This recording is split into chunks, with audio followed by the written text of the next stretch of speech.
Okay, கத்ரா இயேசு கிறிஸ்துவின் நாமத்திலே உங்கள் எல்லாரையும் நான் வரவேற்கிறேன். என்னுடைய சத்தம் உங்களுக்கு கேக்குதா? கேக்குது பிரதர். Right, thank you. ஏற்கனவே நீங்க 9 பேர் சேர்ந்துட்டீங்க. அதனால நம்ம ஜெபம் பண்ணி இந்த கிளாஸ் ஆரம்பிச்சிடலாம். அதுக்கப்புறம் சேர்றவங்க சேர்ந்து கொள்ளலாம். சரியா? ஓகே, நம்ம ஜெபம் பண்ணி ஆரம்பிக்கலாம். பரிசுத்தமுள்ள தகப்பனே, இந்த மாலை வேளைக்காக உங்களுக்கு நன்றி செலுத்துகிறோம். ஆண்டவரே, இந்த இரண்டாவது எங்களுடைய கூடுகையில நாங்கள் கூடி வர நீர் எங்களுக்கு தந்த கிருபைக்காக உங்களுக்கு நன்றி. ஆண்டவரே, இந்த நாளிலே நாங்கள் கற்றுக்கொள்ளப் போகிற காரியங்கள் எங்களுக்கு ஆசீர்வாதமானதாக அமைய கர்த்தர் எங்களுக்கு உதவி செய்ய வேண்டும் என்று ஜெபிக்கிறோம். நீர் எங்களோடு கூட இருந்திருந்தும் எங்களுக்கு எந்த நெட்வொர்க் ப்ராப்ளமும் இல்லாத படிக்கும்.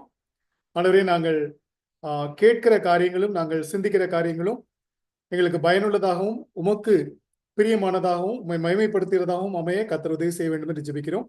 எங்களை உடைய கரத்திலே தருகிறோம். நீர் எங்களை ஆசீர்வதித்து வழி நடத்தும்.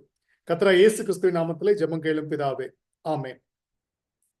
ஓகே, எப்படி உங்களுடைய இந்த வாரம் போச்சு? உங்களால படிக்க முடிஞ்சிச்சா? ஏதாவது உங்களுக்கு ப்ராப்ளம்ஸ் இருந்துச்சா? ஆக்சுவலா சிஸ்டர் ஜெனோ வந்து என்கிட்ட கம்ப்ளைண்ட் பண்ணாங்க, அவங்களுக்கு வந்து தேர்ட் லெசனுக்கு மூவ் பண்ண முடியல அப்படின்னு. தெரியல, பிரதர் சைலஸ் ஹெல்ப் பண்ணாங்களா? உங்களால படிக்க முடிஞ்சிச்சான்னு எனக்கு தெரியல சிஸ்டர் ஜெனோ. உங்களுக்கு முடிஞ்சு பிரதர், அப்புறம் நேத்து நைட் ஓபன் பண்ணி பார்த்தேன். ஆ அது முடிவுரை மட்டும் படிக்காம இருந்திருக்கு. அப்புறம் முடிவுரை படிச்ச பிறகு தேர்ட் லெசன் போயிடுச்சுங்க brother. Okay okay, thank you sister. நம்ம குரூப்ல பிரின்ஸ் அப்படின்னு ஒருத்தர் இருக்கிறாரு. அந்த பிரின்ஸ் வந்து ஆக்சுவலா என்னுடைய காலேஜ் ஸ்டூடெண்ட், கரண்டா என்னுடைய ஸ்டூடெண்டா இருக்கிறாரு. அவரும் என்கிட்ட வந்து நேற்று சொல்லிட்டு இருந்தாரு, அவருக்கு வந்து பாடம் ஓப்பன் ஆகல அப்படின்னாரு. அப்போ உள்ள போய் பார்க்கும்போது ஒரு பர்டிகுலர் அப்ஜெக்டிவ் டைப் கொஸ்டின் அவர் டிக் பண்ணாம இருந்தாரு. அதை டிக் பண்ணினா அடுத்த லெவலுக்கு போயிடும் அப்படின்னு சொன்னேன். அதனால ஏதாவது அந்த மாதிரி உங்களுக்கு பிரச்சனை வந்துச்சுன்னா முந்தின பாடத்துல கடைசியா நீங்க பார்த்த பேஜை ஓபன் பண்ணு அப்படின்னு ஒரு ஆப்ஷன் இருக்கும். அதை நீங்க கிளிக் பண்ணீங்கன்னா அங்க போய் நீங்க எங்க விட்டுருக்கீங்களோ அங்க இருந்து கண்டினியூ பண்ணி வந்தீங்கன்னா உங்களுக்கு ஹெல்ப் வந்துடும். சப்போஸ் அப்படியே உங்களுக்கு ஒரு பிரச்சனை அப்படின்னா உடனே என்ன பண்ணுங்கன்னா, இந்த அட் சிம்பிள் இருக்குல்ல பார்த்தீங்களா, அந்த நம்ம அந்த இமெயில் ஐடியில அட்னு எழுதுவோம் இல்லையா, அந்த சிம்பிளை அந்த குரூப்ல நீங்க டைப் பண்ணீங்கன்னா உடனே அந்த குரூப்ல இருக்கிறவங்க பேர் எல்லாம் தெரியும். அதுல சைலஸ் நீங்க சூஸ் பண்ணிருங்க. அதுக்கப்புறம் உங்களுடைய ப்ராப்ளத்தை டைப் பண்ணிட்டீங்கன்னா பிரதர் சைலஸ் வந்து உங்களுக்கு உடனே அட்டன் பண்ணுவாரு. சரி, அதனால அதை கொஞ்சம் பார்த்துக்கோங்க. இன்னைக்கு எத்தனை பேர் நீங்க கரெக்டா முடிச்சிருக்கீங்கிறத நான் வந்து கணக்கு எடுக்கல. ஏன் அப்படின்னா நான் இன்னொரு பைபிள் ஸ்டடி முடிச்சுட்டு வந்தேன். ஸோ அதனால நான் இந்த இந்த செஷனுக்கு நான் கொஞ்சம் ப்ரிப்பேர் பண்ண வேண்டியிருந்ததுனால நான் வந்து உங்களுடைய என்ன சொல்றது கடைசி லெவலை நான் பார்க்கல. ஸோ அதனால நம்ம இன்னைக்கு பாடத்துக்குள்ள போகலாம். சரியா? ஓகே, நான் பின்னாடி பார்ப்பேன். நான் இன்னைக்கு பாடத்துக்குள்ள நான் உங்களை அப்படியே நடத்திட்டு போகும்போது உங்களுக்கு எந்த கேள்விகள் இருந்தாலும் நீங்க வந்து கேட்கலாம். சரியா? இன்னைக்கு நம்ம வந்து 3வது பாடத்தையும் 4வது பாடத்தையும் நம்ம வந்து படிக்க போறோம். நம்ம ஏற்கனவே முதல் 2 பாடங்களை நம்ம முடிச்சிட்டோம். ரைட்? ஓகே. ஸோ இதுல நம்ம என்ன பார்க்க போறோம்னா, நம்ம 8 காலங்களாக நம்ம பிரித்திருந்தோம். இதை நம்முடைய பழைய ஏற்பாட்டின் சரித்திரத்தை 8 காலங்களாக பிரித்திருந்தோம். அதுல முதல் 2 காலங்களை நம்ம போன வாரத்துல நம்ம கவர் பண்ணோம். ஒண்ணு வந்து படைப்பின் காலம், 2வது வந்து முற்பிதாக்களின் காலம். அது வந்து ஆதியாகமத்துக்குள்ள இருக்குது. முதல் 11 அதிகாரங்கள் படைப்பின் காலம், 12வது அதிகாரத்திலிருந்து 50வது அதிகாரம் வரைக்கும் உள்ள பகுதியை வந்து நம்ம முற்பிதாக்களின் காலம் அப்படின்னு சொன்னோம். முற்பிதாக்கள் அப்படிங்கிற வார்த்தை யாரை குறிக்கும் என்றால் ஆபிரகாம், ஈசாக்கு, யாக்கோபு. யாக்கோபுடைய 12 புத்திரர்களை குறிக்கும். ஆனா ஆதியாகமத்துல யோசேப்பை பத்தி நிறைய இருக்கும். ஆனா மற்ற 12 பேரையும் பற்றியும் அங்க இருக்கும். அப்ப நமக்கு வந்து முற்பிதாக்கள் யார் அப்படின்னு கேட்டா ஆபிரகாம், ஈசாக்கு, யாக்கோபு பிளஸ் 12 கோத்திர பிதாக்கள், அவங்களுடைய ஆபிரகாம் யாக்கோபுடைய மகன்கள் அப்படின்னு வச்சுக்கலாம். சரியா? Okay, right. இன்னைக்கு வந்து நம்ம 3வது பாடத்துல யாத்திரையின் காலத்தை பார்ப்போம். 4வது பாடத்துல வந்து அடுத்த லெவலுக்குள்ள நம்ம போயிடுவோம். சரியா? ஓகே. அப்ப இப்ப யாத்திரையின் காலம் அப்படின்னு நீங்க சொன்னீங்க அப்படின்னு கேட்டா நமக்கு தெரியும் எக்ஸோடஸ் பீரியட், அதாவது எகிப்திலிருந்து வெளியேறி அவங்க கானான் தேசத்துக்குள்ள போய் சேர்ற வரைக்கும் உள்ள அந்த ஒரு 40 ஆண்டு கால வரலாற்றை வந்து நம்ம யாத்திரையின் காலம் அப்படின்னு நம்ம சொல்லுவோம். அது வந்து 4 புஸ்தகங்கள்ல இருக்கு. யாத்ராகமும், லேவியராகவும், எண்ணாகமும், உபாகமும். இப்போ வந்து நம்ம அப்படியே காலங்களை பத்தி பார்க்கும்போது அப்படியே பைபிள் புஸ்தகங்களையும் சேர்த்து நம்ம பார்த்துட்டே வருவோம். அதனால எந்த புக்ல எந்த சரித்திரம் வருது, எந்த வரிசையில வருதுங்கிறத நீங்க ஞாபகம் வச்சுக்கலாம். ஆதியாகமத்துல 2 காலங்கள் போயிருச்சு. படைப்பின் காலமும் முற்பிதாக்களின் காலமும். இப்போ வந்து நம்ம யாத்திரையின் காலத்தை 4 புஸ்தகங்கள்ல இருக்குது அப்படின்னு நம்ம பார்க்கிறோம். சரியா? Okay, right. முதல் விஷயம், நீங்க கவனிக்க வேண்டிய முதல் விஷயம் என்னன்னு கேட்டீங்கன்னா, ஆதியாகமம் புஸ்தகத்தை முடித்த உடனே நம்ம யாத்ராகமம் புஸ்தகத்துக்குள்ள வர்றோம். அந்த ஒரு பக்கத்தை நம்ம திருப்பும் போது, எங்க ஆதியாகமம் 50வது அதிகாரத்திலிருந்து யாத்ராகமம் 1வது அதிகாரத்துக்கு நம்ம வரும்போது, இடையில் அந்த 2 அதிகாரத்துக்கு இடையில ஒரு 400 வருடம் கடந்துருச்சு. அந்த 400 வருடத்தை பத்தி எதுவுமே சொல்லல. நமக்கு யாக்கோபு மரித்தது, யோசேப்பு மரித்ததோட ஆபிரகாம், அந்த ஆதியாகமம் புஸ்தகம் முடிவடைகிறது. யாத்ராகமம் புஸ்தகத்துல மோசேயினுடைய பிறப்புல கதை ஆரம்பிக்கும். அப்ப நீங்க அதுக்கு இடையில பாத்தீங்கன்னா, இந்த இஸ்ரவேலர்கள் ஒரு 400 வருடங்கள் எகிப்துல அடிமைத்தனத்துல இருக்கிறாங்க. அந்த பீரியட்ல என்ன நடந்துச்சு அப்படிங்கிற மொத்த வரலாறு நமக்கு தெரியாது. யோசேப்பை அறியாத வேறொரு ராஜா வந்தாரு. அவர் வந்து இஸ்ரவேலர்களை கொடுமைப்படுத்தினாரு. இவங்க ரொம்ப கஷ்டப்பட்டாங்க. ஆனா அந்த காலகட்டத்துல இவங்க பலுகி பெருகினார்கள் அப்படின்னு நமக்கு தெரியும். சரியா? அப்போ நம்ம வரலாற்றை அப்படியே பார்த்துட்டு வரும்போது, ஆதியாகமத்துக்கும் யாத்ராகமத்துக்கும் இடையில் ஒரு 400 வருடம் இருக்கிறது. அந்த காலத்தில் இஸ்ரவேலர்கள் அடிமைகளாக எகிப்திலே இருந்தார்கள் அப்படின்னு நம்ம வந்து யோசிச்சுக்கணும்.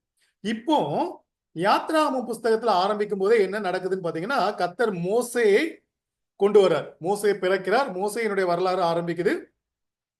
மோசே யார் அப்படின்னு கேட்டா, இஸ்ரவேலர்களை எகிப்திலிருந்து வெளியில கொண்டு வந்து கானானுக்கு கொண்டு போய் சேர்க்க வேண்டிய ஒரு தலைவர், ஒரு ரட்சகர் அப்படின்னு நீங்க எடுத்துக்கலாம். இப்ப இந்த மோசேயினுடைய கதை தான் நமக்கு எக்ஸோடஸ், அதாவது யாத்ராகமம் புஸ்தகத்துல ஆரம்பிக்குது. நம்ம யாத்திரையின் காலத்துக்கு வந்துட்டோம். அப்ப இந்த முற்பிதாக்களின் காலம் அப்படின்னு சொல்லும்போது, அந்த 400 வருட அடிமைத்தனத்தின் காலம் வந்து சைலண்ட். பைபிள்ல வந்து அதை பத்தி பேசல. இதே மாதிரி இன்னொரு சைலண்ட் பீரியடும் ஒரு 400 வருடம் இருக்குது. அதை பத்தி நம்ம பின்னால பேசுவோம். இப்போ நம்ம வந்து மோசேயினுடைய சரித்திரத்துக்கு வந்துட்டீங்க அப்படின்னா, அதுதான் ஆரம்பம். சரியா? யாத்திரையினுடைய காலத்தின் அறிமுகம் யாத்ராகமம் புஸ்தகத்துல ஆரம்பிக்குது. இந்த யாத்ராகமம் புஸ்தகத்துல என்ன ஆரம்பிக்குது அப்படின்னு பாத்தீங்கன்னா, அவங்க எகிப்துல இருந்து, அந்த எகிப்துல எப்படி கஷ்டப்பட்டாங்க, அவங்களுடைய கூக்குரல் வந்து கர்த்தரிடத்துல போய் சேர்ந்துச்சு. இங்க மோசேயை கர்த்தர் அவர்களுக்கு கொடுக்கிறார். மோசே அப்பதான் பிறக்கிறாரு. அப்ப மோசேயினுடைய வாழ்க்கையை நீங்க பாத்தீங்க அப்படின்னா, அதுலயும் சில விஷயங்கள் வரும். எப்படிலாம் இருந்துச்சு அப்படின்னு பார்க்க போறோம். அப்போ நம்முடைய மெயின் ஸ்டோரியே என்னன்னு கேட்டா, அவங்க எகிப்தை விட்டு வெளியேறுகிறார்கள். அந்த எக்ஸோ அப்படின்னு சொன்னா, அந்த எக்ஸ், சரி, அவங்க அந்த எக்ஸோ வெளியில ஏறுறாங்க. இப்போ வந்து நமக்கு என்ன அப்படின்னு கேட்டாச்சுன்னா, அந்த வனாந்தரத்துல நடந்ததுனால நம்ம அவங்களை யாத்திரையின் காலம் என்று நம்ம இதை அழைக்கிறோம். சரியா? ஓகே. சோ அப்ப இந்த காலத்துல இந்த எகிப்தில இருந்து அவங்க வெளியேறும் போது என்னென்ன சம்பவங்கள்லாம் நடந்துச்சு அப்படின்னு நீங்க பாத்தீங்க அப்படின்னு கேட்டாச்சுன்னா, இங்க வந்து ஒண்ணு அடிமைத்தனத்துல அவங்க இருந்தாங்கன்னு பாக்குறோம். ரெண்டாவது, கர்த்தர் மோசேயை எழுப்பினார், இல்லைன்னா மோசேயை அவர்களுக்கு கொடுத்தார் அப்படின்னு பார்க்கலாம். அதோடு சேர்ந்து பார்வோன் என்கிற ஒரு மனிதனை பற்றி நம்ம நிறைய பார்க்க போறோம். அதே போல ஒரு 10 வாதைகளை பற்றி பார்க்க போறோம். பஸ்காவை பற்றி பார்க்க போறோம். அப்ப இந்த யாத்திரையினுடைய காரியத்துல வந்து ஆரம்பம், எகிப்துல இருந்து வெளியேறுகிற நிகழ்வுல ஒரு 5 சம்பவங்கள் இருக்குது. அடிமைத்தனத்துல இருக்கிறாங்க, மோசேயை கர்த்தர் அனுப்புகிறார், பார்வோனை பற்றி நம்ம படிக்கிறோம், வாதைகளை பத்தி படிக்கிறோம், பஸ்காவை பற்றி படிக்கிறோம். சரியா? ஓகே. சோ இவங்களுக்கு வந்து ஒரு, நம்ம யோசிக்கும் போது நம்ம எப்படி யோசிப்போம் அப்படின்னு பாத்தீங்க அப்படின்னு கேட்டாச்சுன்னா, ஒருவேளை கர்த்தர் வந்து நம்ம கூட இருந்தாருன்னா எல்லாமே நமக்கு பாசிட்டிவா நடக்கணும் அப்படின்னு நம்ம வந்து யோசிப்போம். ஆனா கர்த்தருடைய திட்டம் வேற மாதிரி இருக்குது. கர்த்தருக்கு வந்து வேற சில பிளான்ஸ் எல்லாம் இருக்குது. அப்ப ஏன் இப்படி அவங்க கஷ்டப்பட்டாங்கன்னு கேட்டா, அது கர்த்தருடைய பிளான். எதுக்குன்னு கேட்டீங்கன்னா, அதுக்கு 2-3 காரணங்கள் இருக்கிறது. சரியா? ஒண்ணு, அவங்க ஒன்னா ஒற்றுமையா பிரியாம இருந்து ஒரு தேசமாக அவங்க வளரணும் அப்படின்னா, அந்த சூழ்நிலை தான், அந்த அடிமைத்தனம் தான் அவங்களுக்கு வந்து ஒரு இன்னொருத்தருடைய கண்ட்ரோலுக்குள்ள அவங்க இருக்கிறது ஒரு உகந்த சூழ்நிலையாக இருந்துச்சு. அது மட்டும் இல்ல, இவங்க 400 வருடம் அந்த பார்வோனுக்காக கடினமாக உழைத்திருக்கிறார்கள். சரியா? இவங்க எகிப்தை விட்டு வெளியேறும் போது என்ன நடந்துச்சுன்னு கேட்டீங்கன்னா, கர்த்தர் அதற்கான கூலியை கொடுத்து அவங்களை கூட்டிட்டு வந்தார். அதை பத்தி நம்ம பார்க்கலாம். சரியா? ஓகே. சரி, இப்போ அவங்களை விடுவிக்கிற நேரம் வந்து விட்டது. இந்த அடிமைத்தனம் வந்து சும்மா நடந்துச்சா அப்படின்னு நீங்க கேட்டீங்கன்னா இல்ல. ஆதியாகமம் 15வது அதிகாரத்துல கர்த்தர் ஆபிரகாமோடு உடன்படிக்கை பண்ணும்போது அங்கே சொல்லிட்டாரு, உன்னுடைய சந்ததி அந்நிய தேசத்திலே 400 வருடம் அடிமைகளாக இருப்பாங்க, அதற்கு பிறகு அவங்களை நான் கூட்டிட்டு வந்து இந்த தேசத்தை அவங்களுக்கு கொடுப்பேன் அப்படின்னு கர்த்தர் சொல்லியிருந்தார். அதனால இது கர்த்தருடைய பிளான்ட் ஆக்டிவிட்டி. அப்படிதான் அவர் பிளான் பண்ணி தான் இந்த அடிமைத்தனத்தை கொண்டு வந்தார். இப்போ அடிமைத்தனத்துல இருந்து அவங்களை வெளியில நடத்துவதற்கு ஒரு தலைவர் தேவை. கர்த்தர் மோசே என்கிற ஒருவரை அங்கே கொண்டு வருகிறார். சரியா? எப்படி ஆபிரகாம் நமக்கு ஒரு முக்கியமான ஒரு நபராக இருந்தாரோ அதே போல இப்போ மோசே அடுத்த ஒரு தலைவராக இங்கே வருகிறார். இந்த மோசையுடைய வாழ்க்கை நம்ம எல்லாருக்கும் தெரியும். மோசே பிறக்கும் போது ரொம்ப மோசமான ஒரு சூழ்நிலை. அவரை நதியில போட்டாங்க. நதியில இருந்து கர்த்தர் பார்வோனின் குமாரத்தியால் மோசையை மீட்கும்படி செய்தார். சரியா? ஓகே. அதுக்கப்புறம் மோசே அரண்மனையிலே வாழ்கிறார். அதுக்கப்புறம் ஒரு சூழ்நிலை வருகிறது, அவர் அரண்மனையை விட்டு விட்டு ஓட வேண்டும். ஏன்னா அவர் ஒரு எகிப்தியனை கொன்று விட்டார். எதுக்குன்னா அவன் வந்து ஒரு இஸ்ரவேலனை மோசமா நடத்தினாங்கிறதுனால அவனை கொன்னுட்டான். அதனுடைய விளைவாக அவர் உயிருக்கு பயந்து அரண்மனையை விட்டு ஓட வேண்டியதாயிடுச்சு. அவர் எங்க போயிட்டாருன்னா அவரு வனாந்தரத்துக்கு போயிட்டாரு. அங்க போய் அவர் ஒரு 40 ஆண்டுகள் வளர்கிறார். சரி, அப்போ 40 வருடங்கள் இவர் எங்க இருந்தாருன்னா அரண்மனையில எல்லா கலைகளையும் கற்று தேர்ந்தார். தலைமைத்துவ பயிற்சி அவருக்கு அங்க கொடுக்கப்பட்டுச்சு. அதுக்கப்புறம் வனாந்தர பயிற்சியை கர்த்தர் அவருக்கு வனாந்தரத்துல கொடுத்தார். அப்புறம் அவருக்கு ஒரு 80 வயசு ஆகும்போதுதான் கர்த்தர் முட்செடியிலே மோசேக்கு தரிசனமாகி மோசேக்கு தன்னுடைய ரட்சிப்பின் வேலையை கொடுக்கிறார். ஒருவேளை மோசே 40 வயசுல அவர் யோசித்திருக்கலாம், நம்ம தான் பெரிய அரண்மனையில் இருக்கிறோமே, நம்ம இந்த இஸ்ரவேலை ரட்சிப்போம் என்று அவர் யோசித்திருந்தாருன்னா அது கர்த்தருடைய நேரம் இல்ல. இப்போ கர்த்தர் நான் உன்னை அனுப்புவேன்னு சொல்லும்போது மோசே சொல்றாரு, ஐயையோ எனக்கு பேச தெரியாது அப்படிங்கிறாரு. கர்த்தர் சொல்றாரு, வாயை உண்டாக்குன நான் உன் கூட இருந்து பேசுவேன்னு சொல்லி அவரை அனுப்பி வைக்கிறார். இங்க வந்து பார்வோன் என்று ஒருவர் இருக்கிறார். இந்த பார்வோனை பத்தி நீங்க பாத்தீங்க அப்படின்னு கேட்டாச்சுன்னா, ஒருவேளை பார்வோன் வந்து அந்த காலகட்டத்தில் எகிப்தியர்கள் தான் ஒரு என்ன சொல்றது ஒரு ஒரு மேஜர் பவர். இன்னைக்கு எப்படி அமெரிக்கா வந்து உலகத்தை கண்ட்ரோல் பண்ணிட்டு இருக்கோ அது மாதிரி அந்த காலத்துல வந்து எகிப்து வந்து ஒரு முக்கியமான இடமாக இருந்துச்சு. அதுவும் அந்த மத்திய தரைக்கடல் பகுதியில அதுதான் பெரிய ஒரு நேஷன், ஒரு சிவிலைசேஷன், ஒரு கல்ச்சர்னு சொல்லலாம்.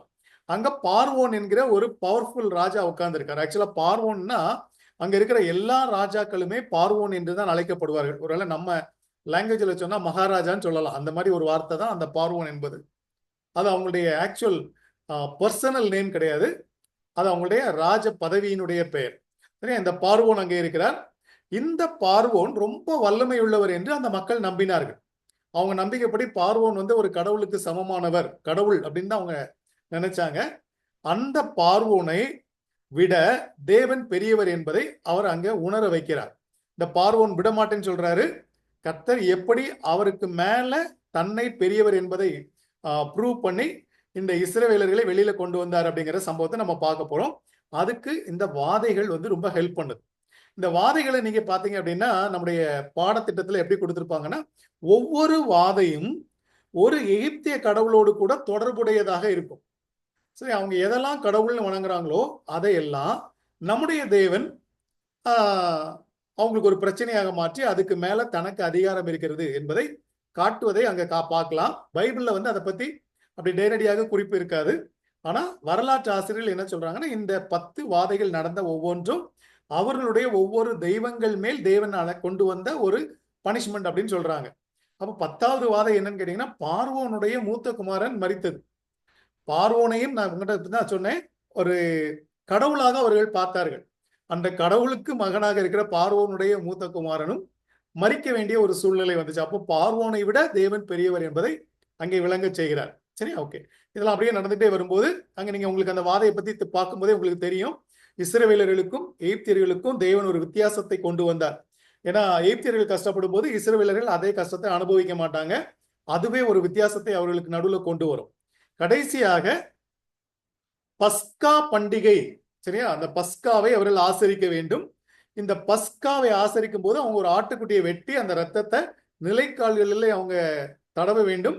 அதுதான் அவங்களை காப்பாற்ற போகிறது. அது தடவப்படாதவர்கள் எல்லாம் சங்கார தூதனால் சங்கரிக்கப்படுவார்கள் என்று சொல்லப்படுகிறது. அப்ப இந்த பஸ்காவை எடுத்துக்கிட்டீங்கன்னா நம்ம புதிய ஏற்பாட்டுக்கு வரும்போது இயேசு கிறிஸ்து தான் அந்த பஸ்கா என்று சொல்லப்பட்டிருக்கும். அந்த ஆட்டுக்குட்டி யாரு? இயேசு கிறிஸ்து. அப்ப அந்த இரத்தத்தினாலே நமக்கு விடுதலை உண்டு என்பது இந்த அடிமைத்தனத்திலிருந்து இவர்கள் விடுதலையான ஒரு சூழ்நிலையோடு ஒப்பிடப்படுகிறது. அப்ப இதெல்லாம் எகிப்துல இருந்து இவங்க வெளியேறதுக்கு முன்னதாக எகிப்திலே நடந்த சம்பவங்கள். அதுக்கப்புறம் இவங்க எகிப்தை விட்டு விரட்டி விடப்படுகிறார்கள். அப்ப என்ன பண்ணாங்கன்னு கேட்டீங்கன்னா, ஆண்டவரே சொன்னாரு, நீங்க போய் பக்கத்து வீட்டுக்காரங்களுக்கெல்லாம் பொன் உடைமைகளையும் வெள்ளி உடைமைகளையும், அதாவது நகைகள் எல்லாம் கேட்டு வாங்குங்கன்னு சொன்னாரு. கேட்டாங்க, அவங்க உடனே கொடுத்தாங்க. இதெல்லாம் கர்த்தருடைய செயல். அவங்க கொடுக்காம இருக்கலாம் இல்லையா? ஆனா கர்த்தர் அவங்கள கொடுக்க வச்சாரு. இவங்க எல்லாத்தையும் வாங்கிக்கிட்டு கிளம்பி வந்துட்டாங்க. அப்ப ரொம்ப அநியாயம் பண்ணிட்டாங்களா அப்படின்னு கேட்டா இல்ல. 400 வருடம் இவர்கள் கடுமையாக உழைத்திருக்கிறார்கள், எந்த சம்பளமும் இல்லாம. இப்ப இவங்க செல்வத்தோடு திரும்பி போகிறார்கள். அவங்களுக்கு சேர வேண்டிய செல்வத்தை கர்த்தர் அந்த எகிப்தியர் கையில இருந்து வாங்கி கொடுத்து அவங்கள கூட்டிட்டு போறார். சரியா? ஓகே. இதான் நம்ம 2வது பகுதியாக எகிப்தில இருந்து அவர்கள் வெளியேறுவதாக நம்ம பார்க்கிறோம். 3வது பாத்தீங்கன்னா, இவங்க வனாந்தரத்துல ஒரு 40 ஆண்டுகள் இருக்கிறார்கள். சரியா? ஓகே. இவங்க ஏன் வனாந்தரத்துல 40 ஆண்டுகள் இருக்கணும் அப்படின்னு நமக்கு ஒரு கேள்வி வரலாம். ஒய் 40 இயர்ஸ் அப்படின்னு நீங்க கேட்டீங்க அப்படின்னு கேட்டீங்கன்னா, ஒருவேளை அந்த பகுதியை கடப்பதற்கு 40 வருஷம் தேவையா அப்படின்னு நீங்க கேட்டீங்கன்னா, 40 வருஷம் உண்மையிலே தேவைப்படாது. ஏன்னா யோசேப்பு எகிப்துல இருக்கும்போது வண்டிகள் எல்லாம் அனுப்புறாரு, அப்பாவை கூட்டிட்டு வாங்க அப்படின்னு. உடனே இந்த சகோதரர்கள்லாம் போய் குடும்பத்தையே கூட்டிட்டு வர்றாங்க. எவ்வளவு ஷார்ட்டா வந்திருப்பாங்க. ஒரு சில நாட்களில், மிஞ்சி போனா ஒரு வாரத்துல அவங்க கானான் தேசத்துல இருந்து அவங்க எகிப்துக்கு சேர்ந்திருப்பாங்க. இப்ப நீங்க இந்த மேப் ஒண்ணு இருக்கு பாருங்க. அந்த மேப்ல நீங்க பாத்தீங்க அப்படின்னா, இந்த வலதுகை பக்கத்துல மேல பாத்தீங்கன்னா சால்ட் சி, டெட் சி அப்படின்னு தெரியும். அங்க ஒரு ப்ளூ கலர்ல ஒரு சின்ன கடல் தெரியும், அந்த மோவாபுக்கு மேல. சரியா? ஓகே. அங்கதான் கானான் இருக்கிறது. அங்க இருந்து தான் இவங்க எங்க போனாங்க அப்படின்னு கேட்டாச்சுன்னா, அந்த அப்படியே அந்த கிரேட் சீன் போட்டுருக்கல, அந்த மத்திய தரைக்கடல், அதுக்கு கீழே அப்படியே பாத்தீங்கன்னா இடதுகை பக்கத்துல ராமசேஸ் அப்படின்னு எழுதியிருக்கோம். உங்களுக்கு வாசிக்க முடியுமான்னு தெரியல. நீங்க போன் வச்சிருந்தீங்கன்னா கொஞ்சம் கஷ்டமா இருக்கும். கம்ப்யூட்டர்ல பாத்தீங்கன்னா உங்களுக்கு இது தெளிவா தெரியும். அந்த பகுதிக்கு இவங்க வர்றாங்க. அங்கதான் எகிப்து இருக்கு. எகிப்து, ஈஜிப்ட்னு அங்க கீழே எழுதியிருக்கோம். அந்த பிரமிடுகள் படம்லாம் போட்டிருக்கோம். அதுல இவங்க வடக்கு பகுதியில ராமசேஸ்ங்கிற இடத்துல தான் இவங்க இருந்தாங்க. சோ இவங்க அங்க வந்துட்டாங்க. சரியா? ஓகே. சோ இந்த பயணம் அங்க ஒரு கிரேட் ஹைவே இருந்துச்சு அப்படின்னு சொல்றாங்க. ஏன்னா அங்க வழக்கமா அது ஒரு ட்ரேட் ரூட். இந்த யோசேப்பை வித்தாங்க இல்லையா, அப்ப கூட வியாபாரிகள் தான் வந்தாங்க. அங்க ஒரு வியாபாரிகள் பயணிக்கிறதுக்கான ஒரு பெரிய ரோடு இருந்ததாக சொல்கிறார்கள். அதனால அது ரொம்ப ஈஸியா ஒரு வாரம் டைம்ல அவங்க வந்திருக்கலாம். ஆனா நீங்க இந்த மேப்ல பாத்தீங்க அப்படின்னு கேட்டா, இந்த ஒரு ரெட் கலர் லைன்ல ஏரோ மார்க் போட்டு அது எப்படி போகுதுன்னு நீங்க பாத்தீங்க அப்படின்னா, சிம்பாலிக்கா நம்ம பேசணும் அப்படின்னா, இப்போ பாம்பேல இருந்து கிளம்பி கல்கத்தாவுக்கு போனோம்னா நம்ம நாக்பூர் வழியா ஸ்ட்ரைட்டா போயிருவோம். சரியா? அப்படிதான் போகணும். யாரும் பாம்பேல இருந்து கிளம்பி அப்படியே கேரளாவுக்கு அப்படியே தமிழ்நாட்டுக்கு திரும்ப ஆந்திராவுக்கு போய் ஒரிசாவுக்கு போய் திரும்ப கல்கத்தாவுக்கு போக மாட்டாங்க. இப்போ நான் சொன்ன மேப் அப்படியே நீங்க யோசித்து பாத்தீங்கன்னா, நம்ம இந்தியாவுக்குள்ள அப்படியே கீழே பாம்பேல இருந்து கிளம்பி அப்படியே கீழே அப்படியே மேல போற மாதிரி ஒரு ஷேப்ல இவங்க டிராவல் பண்ணிருக்காங்க. இப்படியே டிராவல் பண்ணா கூட 40 நாள் தான் ஆயிருக்கும்.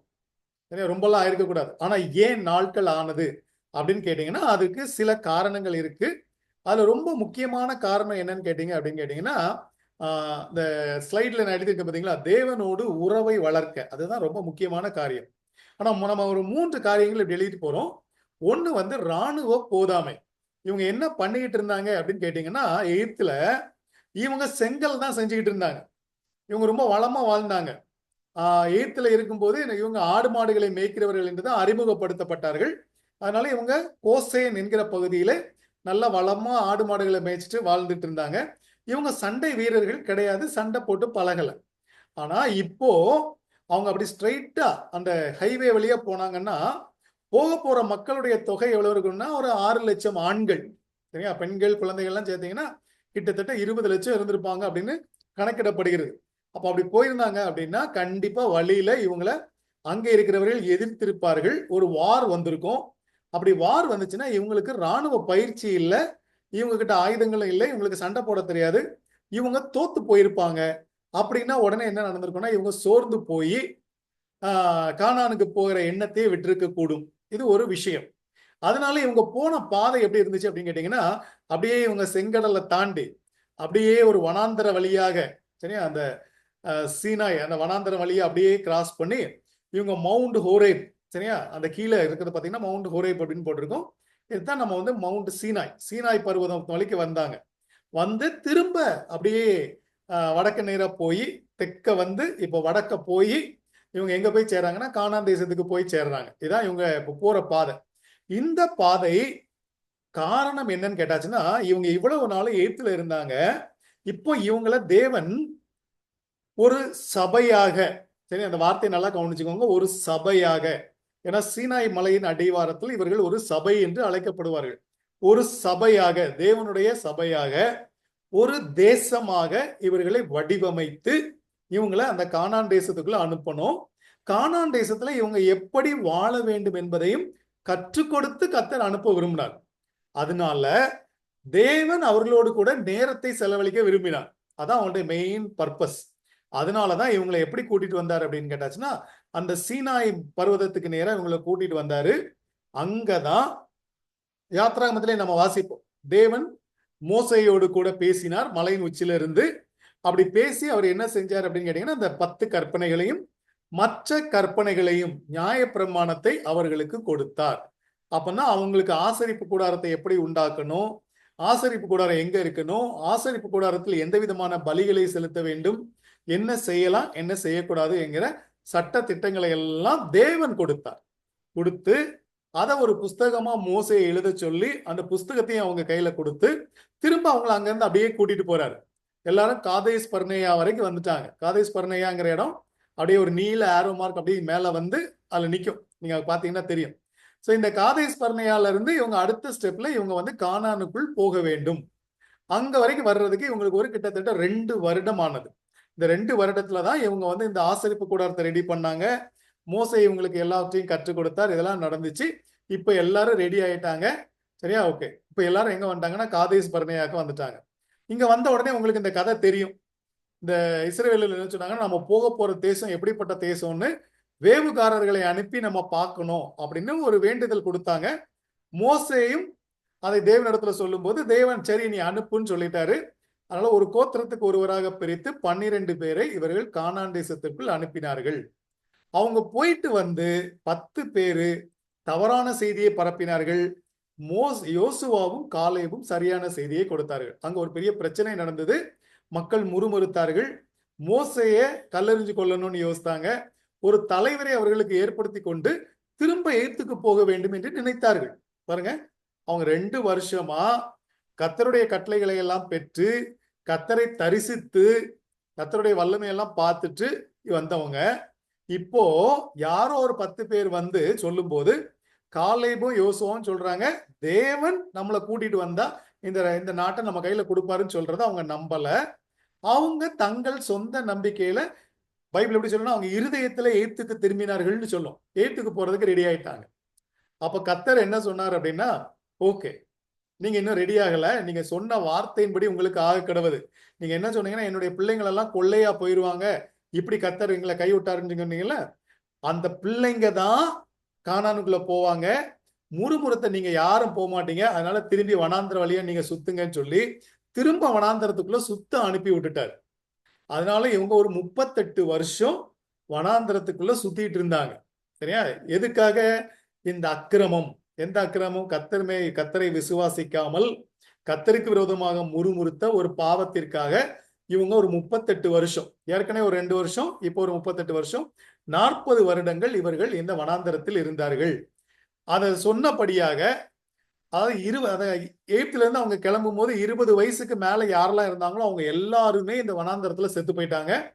20 வயசுக்கு கீழே இருந்தவங்களும் வனாந்தரத்தில் இருந்த காலத்தில் பிறந்தவர்களும் மட்டுமே கானானுக்குள் போனாங்க.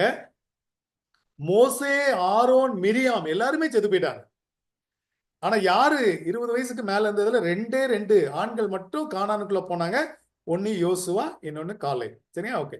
சோ இதுதான் இவர்களுடைய 40 வருட வரலாறுக்கான காரியம்.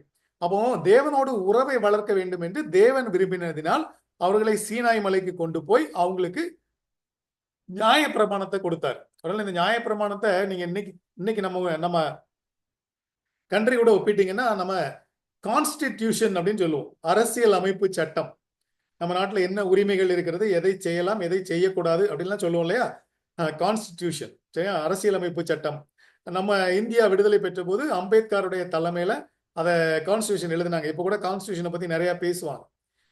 முதல் முறையாக ஒரு தேசத்துக்கு ஒரு நல்ல கான்ஸ்டியூஷனை கொடுத்தது யாருன்னா கர்த்தர். அதான் அந்த நியாயப்பிரமாணம். எதை செய்யலாம், எதை செய்யக்கூடாதுன்னு. நம்ம இப்ப வச்சிருக்கிற கான்ஸ்டியூஷன்ல பாத்தீங்கன்னா நிறைய விஷயங்கள் அதுல இருந்து கடன் வாங்கினதா தான் இருக்க போகுது. சரியா? இவங்களுடைய அக்கிரமத்தின் காரணமாக இவங்க இன்னொரு 38 வருடம் இந்த வனாந்தரத்திலே இருந்தார்கள். இந்த வனாந்தரத்தில் இருக்கும்போது கர்த்தர் இவர்களை அற்புதமாக போஷித்தார். எல்லாருக்கும் தெரியும். இவங்களுக்கு மன்னா கொடுத்தார், இறைச்சியை கொடுத்தாரு, எல்லாம் கொடுத்தாரு.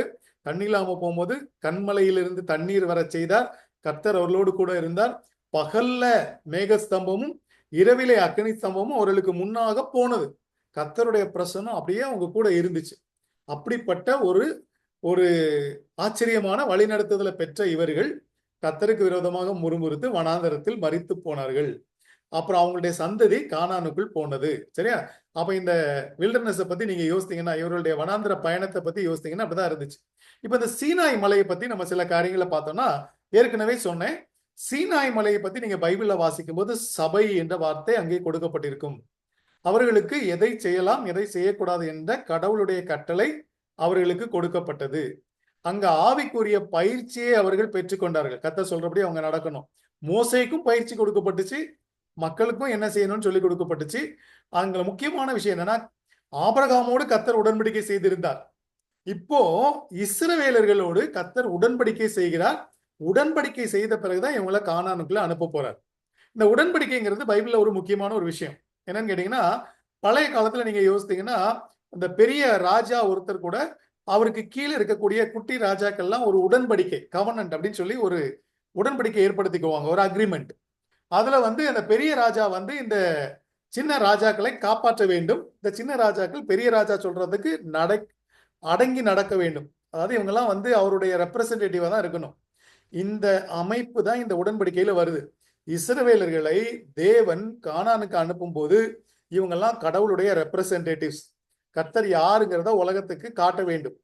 சரியா? அப்படிப்பட்ட ஒரு உடன்படிக்கை தான் இந்த நியாயப்பிரமாணம். இந்த உடன்படிக்கையோடு கூட கர்த்தர் அவர்களை அனுப்புகிறார். ஆனா மோசே பர்வதத்துல இருக்கும்போது, கர்த்தரோடு பேசி கொண்டு இருக்கும்போது என்ன நடக்குதுன்னு பாத்தீங்கன்னா, இவங்க ஒரு பொன் கன்றுக்குட்டியை செய்தார்கள். நல்லா யோசித்து பாருங்க. இந்த பொன் கன்றுக்குட்டியை செய்யணுங்கிற ஐடியா எங்க இருந்து வந்திருக்கோம்னா, இவர்கள் எகிப்திலே கற்றுக்கொண்ட ஒரு விக்கிரக ஆராதனையினுடைய காரியம். அது மட்டும் இல்ல, அந்த பொன் கன்றுக்குட்டியை செஞ்சதுக்கு அப்புறம் அவங்களுடைய அந்த பிஹேவியர்ஸ் எப்படி இருந்திருக்கும் அப்படின்னு நீங்க யோசித்து பாத்தீங்கன்னா, அவங்க செக்ஷுவலி இம்மாரல், அதாவது தவறான மாம்ச சம்பந்தமான பாவங்களை செய்கிறவர்களாக அந்த ஆராதனை அமைந்தது. நீங்க கானானை பத்தி நீங்க படிச்சுனா கூட, கானான்ல இருக்கிற ஜனங்கள் எல்லாருமே இந்த விதமான தவறான மாம்ச பிரகாரமான பாவத்தை தங்களுடைய ஆராதனையினுடைய ஒரு பகுதியாக வைத்திருந்தார்கள் அப்படின்னு நம்ம பார்க்கலாம். அப்படித்தான் இப்ப இவங்களும் பிஹேவ் பண்றாங்க. யாரு? நம்ம இஸ்ரவேலர்களும் அப்படிதான் பிஹேவ் பண்றாங்க. சரியா? ஓகே. சோ அங்க ஒரு பெரிய அழிவு நடந்துச்சு. மோசே இவர்களுக்காக மன்றாடினார், அதெல்லாம் பார்த்திருப்பீங்க. அதற்கு பிறகு கர்த்தர் காட்டின மாடல் படி, இது மோசேயுடைய கண்டுபிடிப்பு எல்லாம் கிடையாது. Everything is as the Lord commanded. கர்த்தர் சொன்ன பிரகாரமாக மோசே செய்து முடித்தார் அப்படின்னு இருக்கும். மோசேக்கு அவர் ஒரு மாடலை காமிச்சு, இந்த பிரகாரமாக நீ ஒரு ஆசரிப்பு கூடாரத்தை செய்ய வேண்டும் அப்படின்னு கற்றுக் கொடுத்தார். சரியா? ஓகே. அங்க கர்த்தருடைய பிரசன்னம் இருந்தது. ஆசரிப்பு கூடாரத்துக்கு மேல நீங்க வாசித்தீங்கன்னா, அந்த மேகஸ்தம்பம், அக்னி ஸ்தம்பம் அது ராத்திரியிலையும் பகல்லையும் இருக்கும். அந்த அக்னி ஸ்தம்பம் மேகஸ்தம்பம் மூவ் ஆகும் போது தான் இவங்க கூடாரத்தெல்லாம் பிரிச்சுட்டு மூவ் ஆகணும். இப்படிலாம் அவங்கள கர்த்தர் ட்ரெயின் பண்ணி, தேவன் அவர்களோடு கூட இருக்கிறார் என்கிற நம்பிக்கையோடு அவர்களை நடத்தினார். இந்த படத்துல பாத்தீங்கன்னா, இதான் அந்த ஆசரிப்பு கூடாரம். அந்த ஒரு டென்ட் போட்டிருக்காங்க, அதுக்கு ஒரு நல்ல ஒரு ஃபென்ஸ் போட்டிருக்காங்க. நீங்க பாத்தீங்கன்னா, கிழக்க 3 கோத்திரம், மேற்க 3 கோத்திரம், வடக்க 3 கோத்திரம், தெற்க 3 கோத்திரம், 4 சைட்லயும் 3 கோத்திரங்கள் பாளையம் இறங்க வேண்டும்.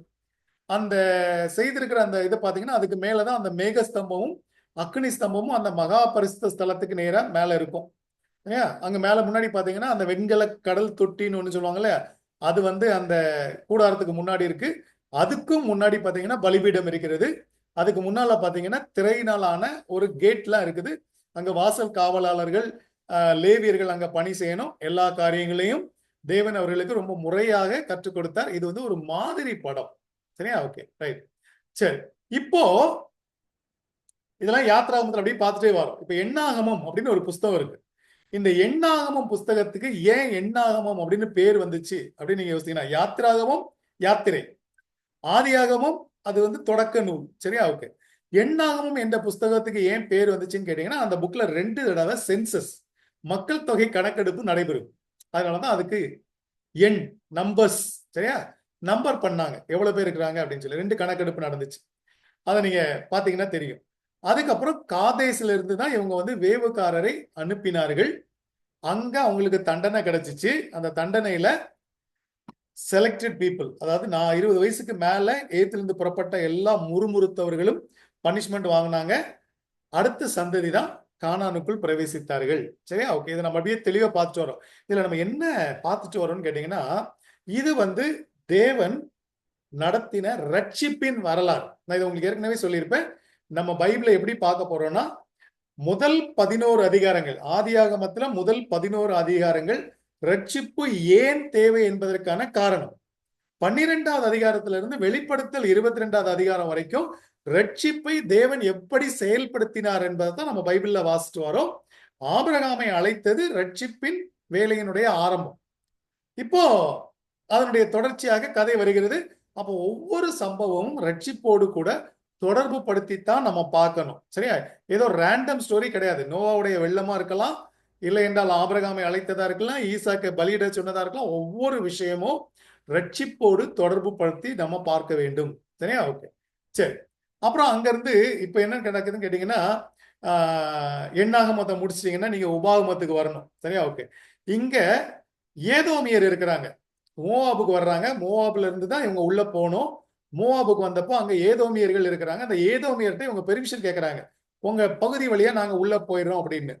அந்த ஏதோமியர்கள் நாங்க முடியாதுன்னு சொல்லிட்டாங்க. இந்த ஏதோமியர்கள்னா யாரு அப்படின்னு நீங்க யோசித்து பாத்தீங்கன்னா, யாக்கோபுடைய அண்ணன் ஏசாவினுடைய வம்சம் தான் ஏதோமியர்கள். அவங்க முடியாதுன்னு சொல்லிட்டாங்க. சரியா? அங்க ஒரு சின்ன சண்டை நடந்துச்சு. ஏதோமியர்கள் தோத்து போயிட்டாங்க. சரியா? ஓகே. அதுக்கப்புறம் இவங்க அங்க ஒரு பெரிய பகுதியில பாளையம் இறங்கி உட்கார்ந்து இருக்கிறாங்க, ஒரு சமவெளியில. அப்போ அங்க இருந்து பார்க்கக்கூடிய ராஜா, சரியா, அவர் பேர், ராஜா பேரு பாலாக். அவருக்கு ஒரு பயம், இந்த மக்கள் நம்முடைய தேசத்தை பிடிச்சிட்டாங்கன்னா என்ன பண்றதுன்னு. அவர் பீலேயாம் என்கிற ஒரு தீர்க்கதரிசியை என்று போட்டிருக்கோம். ஆனா அவர் வந்து தேவனுடைய தீர்க்கதரிசி இல்ல, அவர் ஒரு புறஜாதி தீர்க்கதரிசி. சரியா? ஓகே. அதாவது என்னன்னு கேட்டாச்சுன்னா, குறி சொல்லுகிற போன்ற ஒரு மனிதர் அவரை வந்து வரவழைக்கிறார். அவங்க என்ன நம்புறாங்கன்னா, அவர் சபிச்சா சாபம் கிடைக்கும்னு. அப்ப பீலேயாம்கிட்ட கர்த்தர் வந்து பேசுறாரு, நீ போக கூடாது அப்படின்னு சொல்லி. ஏன் பீலேயாம்கிட்ட கர்த்தர் வந்து பேசணும்? அவர் ஒரு தேவனுடைய மனிதன் இல்லையே அப்படின்னு நீங்க யோசித்தீங்கன்னா, தேவன் யாரை வேண்டுமானாலும் தன்னுடைய வேலைக்கு பயன்படுத்துவார். பார்வோனையும் அவர் தன்னுடைய மகிமைக்காக பயன்படுத்தினார். நேபுகாத் நேச்சாரை கூட பிற்காலத்தில் அனுப்பும்போது என்னுடைய வேலையால் சொல்லுவார். சோ அந்த மாதிரி பீலேயாமையும் கர்த்தர் அனுமதித்தார். ஆனால் இந்த பீலேயாம் மனதிலே சுத்தம் உள்ளவனாக இருக்கவில்லை. இவன் தான் என்ன பண்ணுனா அப்படின்னு கேட்டீங்கன்னா, அவனால சபிக்க முடியல. இந்த கதை உங்களுக்கு தெரியும். அவனால சபிக்க முடியலன்னு இந்த பாலாக் ராஜாவுக்கு ஒரு சின்ன அட்வைஸ் கொடுத்துட்டு போயிட்டான். அந்த அட்வைஸ் என்னன்னு கேட்டேன்னா, உங்க நாட்டு பெண்களை அனுப்பி அவர்களோடு பழகி அவர்களை அழைத்து விக்கிரக ஆராதனைக்கும் விபச்சார பாவத்திற்கும் அவர்களை உட்படுத்தினால் தேவன் அவர்கள் மேல் கோபப்பட்டு அவர்களை அழித்து விடுவார் என்று சொல்லிவிட்டான். அதை அவங்க செயல்படுத்தினாங்க. மோவாபியர்கள் அதை செய்தார்கள். சரியா? ஓகே. இந்த மோவாப் கூட யாரு அப்படின்னு கேட்டீங்கன்னா, அந்த லோத்துடைய கதை உங்களுக்கு தெரிஞ்சிருக்கும். லோத்துவனுடைய மகள்களுக்கு பிறந்த அந்த பையங்க தான் மோவாப். சரியா? ஓகே. சரி. இப்போ இந்த மோசேயினுடைய இறுதி காலம் வருகிறது. அதுவும் மோவாப்ல வச்சதுக்கு இருக்கும்போது தான் நடக்குது. அங்க மோசே மரணம் அடைவதற்கு முன்பதாக இப்ப யாரெல்லாம் இருக்கிறான்னு நீங்க கேட்டீங்கன்னா, இதான் இவங்க என்ட்ரி. இப்பதான் கானானுக்குள்ள பிரவேசிக்க வேண்டிய நேரம் வந்துருச்சு.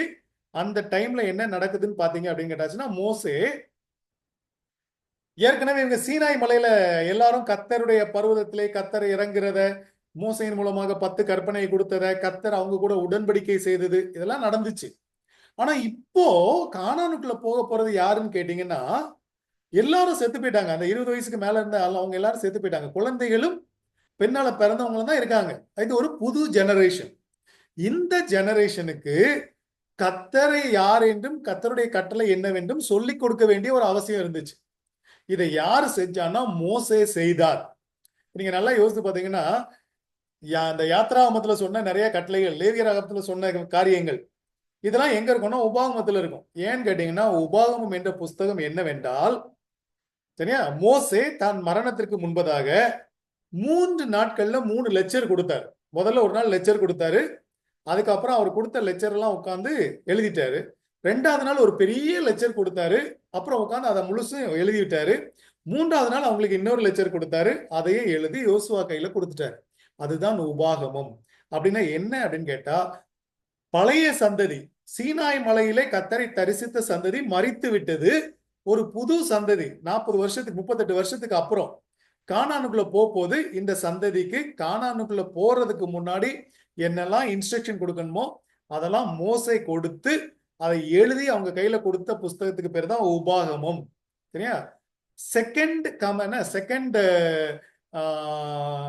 கமாண்ட்மெண்ட்ஸ் இல்லைன்னா 2வது நியாயப்பிரமாணம் அப்படின்னு சொல்லலாம். ஏன்னா முதல்ல சொன்ன எல்லாமே அங்க ரிப்பீட் ஆயிருக்கும். மோசே வந்து ஒரு ஒரு லெக்சர் மாதிரி ஒரு பெரிய பிரசங்கமாக அதை எழுதி சொல்லி பேசி எழுதி கொடுத்திருப்பார். அதுக்கப்புறம் மோசே மரணம் அடைகிறார்.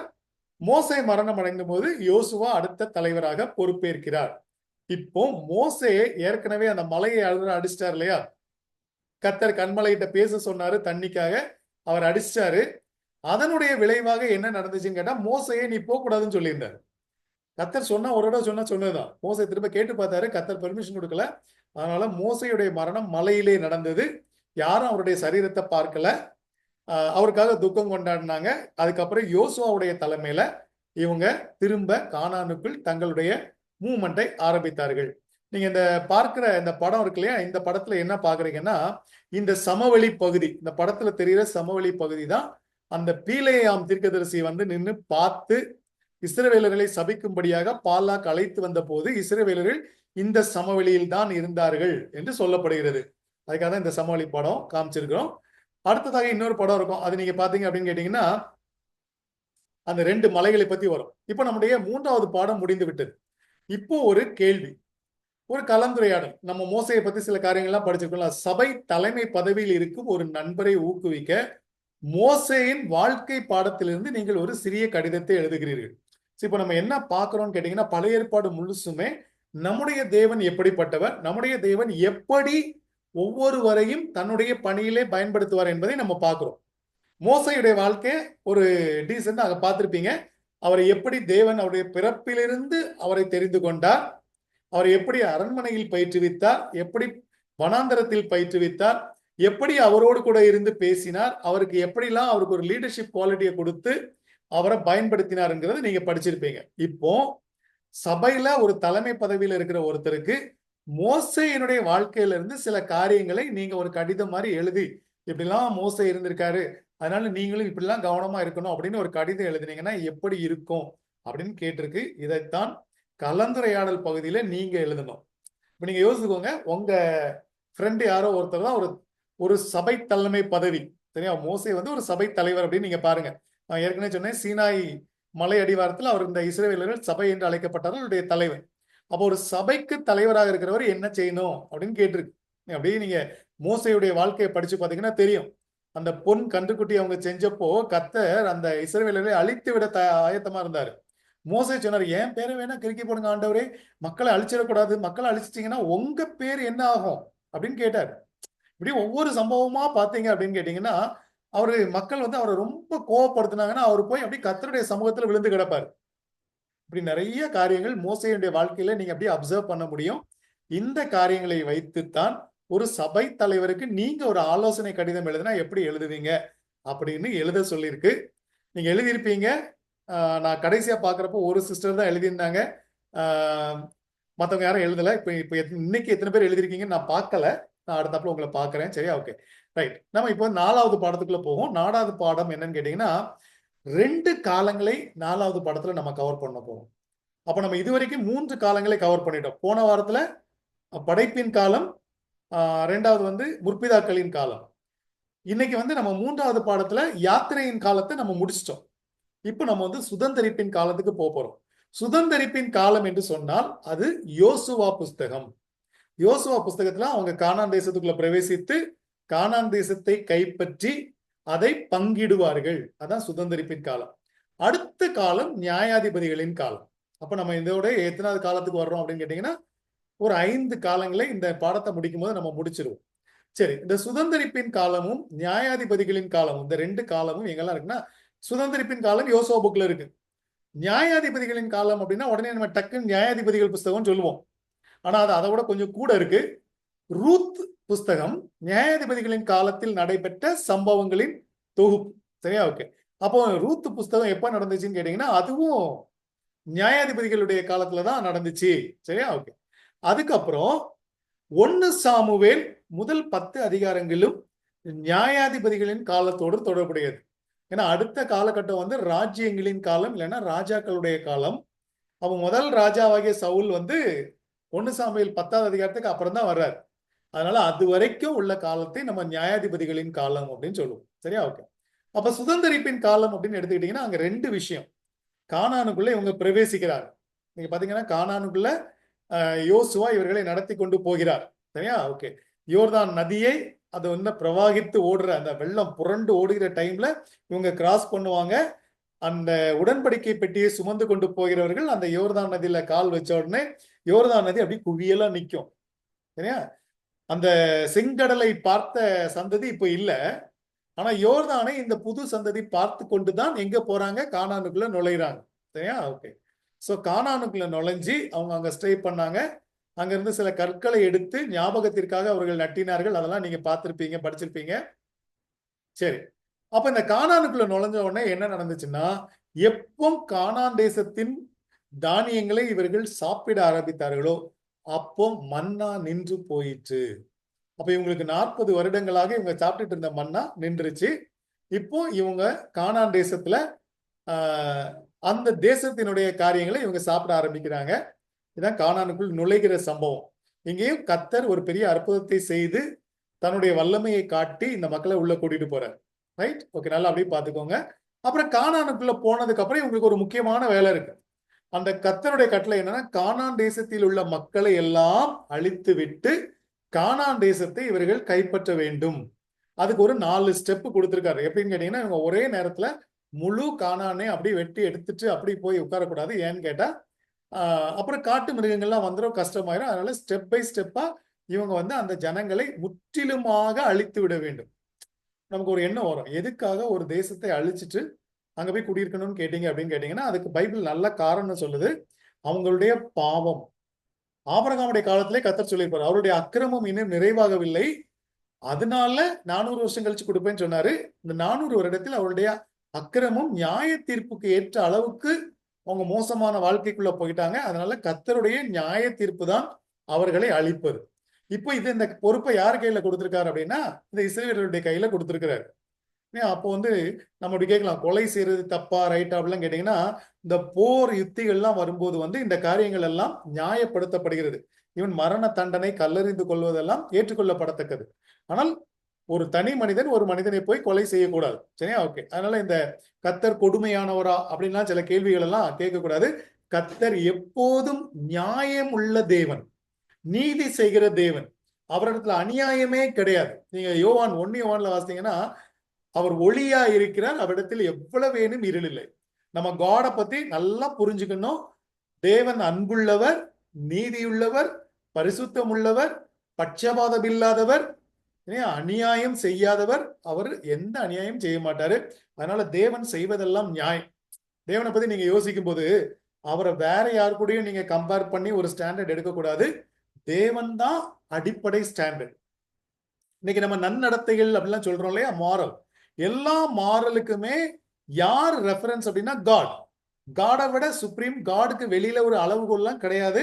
So whatever God does, எதை தேவன் செய்தாலும் அது நீதி, நியாயம், நன்மை. இது வந்து நம்ம அடிப்படை டீச்சிங். அதனால காட கொஸ்டின் கேட்கறதுக்கு இந்த உலகத்துல யாருமே கிடையாது.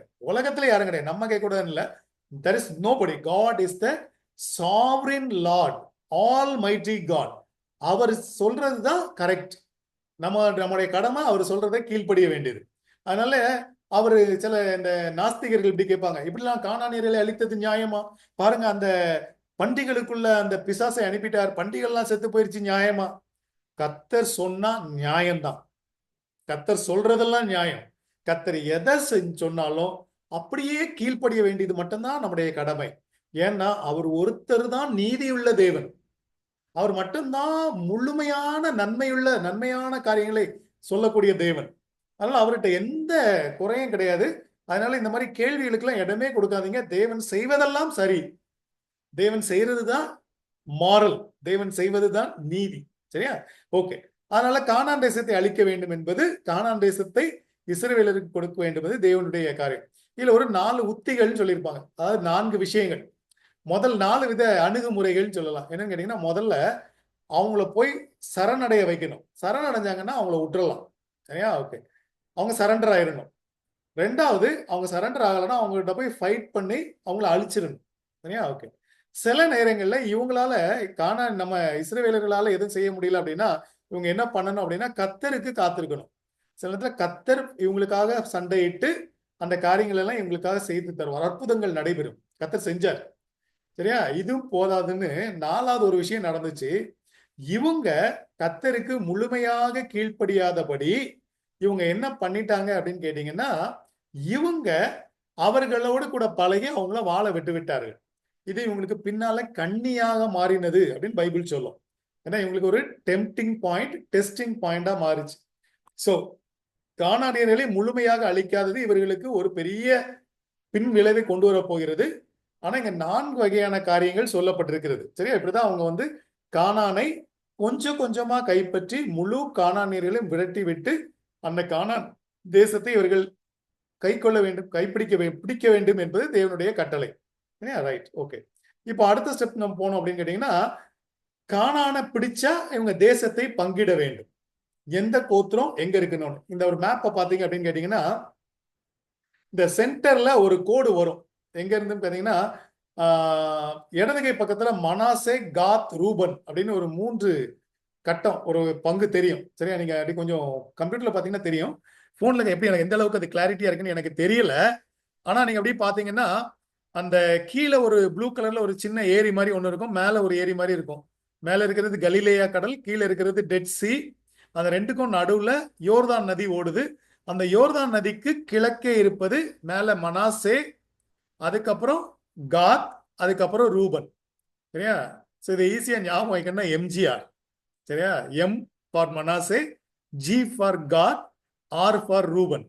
இந்த 3 கோத்திரத்தாரும் மோசே இருக்கும் போதே நாங்க நதிக்கு கிழக்கே நாங்க குடியிருக்கிறோம் கேட்டு பெர்மிஷன் வாங்கிக்கிட்டாங்க.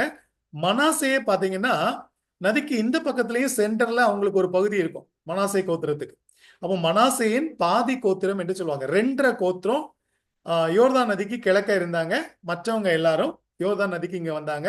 நீங்க பாத்தீங்கன்னா யூதாவும் சிமியோனும் கீழே இருப்பாங்க. பெஞ்சமின் அதுக்கு கொஞ்சம் மேல. பெஞ்சமினுக்கு கடற்கரை பக்கத்துக்கு போனீங்கன்னா தான் இருப்பாரு. அதுக்கு மேல எப்ராயிம், அதுக்கு மேல மனாசே, அதுக்கு மேல பாத்தீங்கன்னா இசக்கார், அப்புறம் செபுலோன். அப்படி கடற்கரையில பாத்தீங்கன்னா ஆஷேர், அங்க நப்தலி. இதான் இஸ்ரவேலர்களுடைய கோத்திரம் பங்கிடப்பட்டது. இதுல ஒரு நல்ல காரியத்தை நீங்க பாத்தீங்கன்னா, இவங்க தேசத்தை அளந்து அவருடைய பாப்புலேஷனுக்கு ஏற்ற விதமாக இந்த தேசத்தை பங்கிட்டு கொண்டார்கள். இதுல யோசுவா தனக்கான காரியத்தை முதலாவது கேட்கவில்லை.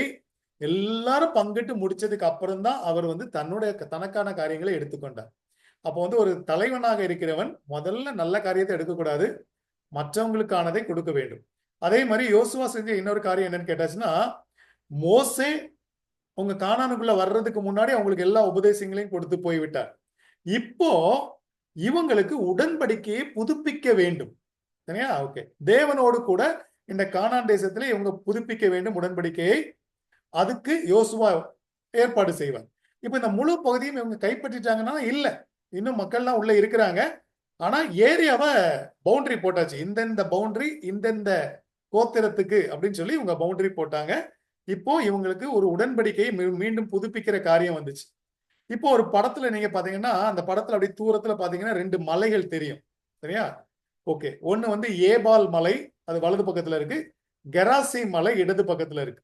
சரியா? நீங்க பைபிள்ல பாத்தீங்கன்னா சாபத்தையும் ஆசீர்வாதத்தையும் கூறுவதற்காக 2 பங்கா பிரிஞ்சு இந்த மலையில பாதி பேர், அந்த மலையில பாதி பேர் நின்று அந்த உடன்படிக்கையில செய்யக்கூடாத காரியங்கள் எல்லாம் இவங்க வாஸ்து, இப்படி செய்கிறவன் சபிக்கப்பட்டவன் என்று எல்லாம் சொல்லி இந்த உடன்படிக்கையை அவர்கள் புதுப்பித்துக் கொண்டார்கள். சரியா? இது இந்த பகுதியில தான் நடந்துச்சு. இதுதான் அந்த உடன்படிக்கை புதுப்பிக்கப்பட்ட பகுதி. சரியா? ஓகே. அதுக்கப்புறம் யோசுவா சில நினைவு சின்னங்களை ஏற்படுத்தினார். சீகேம்ல ஒரு நினைவு சின்னத்தை ஏற்படுத்தினாரு. ஏற்கனவே யோர்தான் நதி அவங்க கடந்த இடத்துல கற்களை நாட்டி இருந்தாரு. இதெல்லாம் இந்நாள் வரைக்கும் இருக்கிறது அப்படின்னு சொல்லலாம். இந்நாள் வரைக்கும் இன்னைக்கு வரைக்கும் இல்ல, அந்த யோசுவா புஸ்தகம் எழுதப்பட்ட நாள் வரைக்கும் அவைகள் எல்லாம் இருந்தது. அதுக்கப்புறமா அது இருந்திருக்கும், ஆனா எப்போ வரைக்கும் நமக்கு தெரியாது. ஓகே. அதுக்கப்புறம் கடைசியாக யோசுவாவுடைய ஃபேர்வெல் ஸ்பீச் இருக்கும். 2 முறை பேசியிருப்பார்.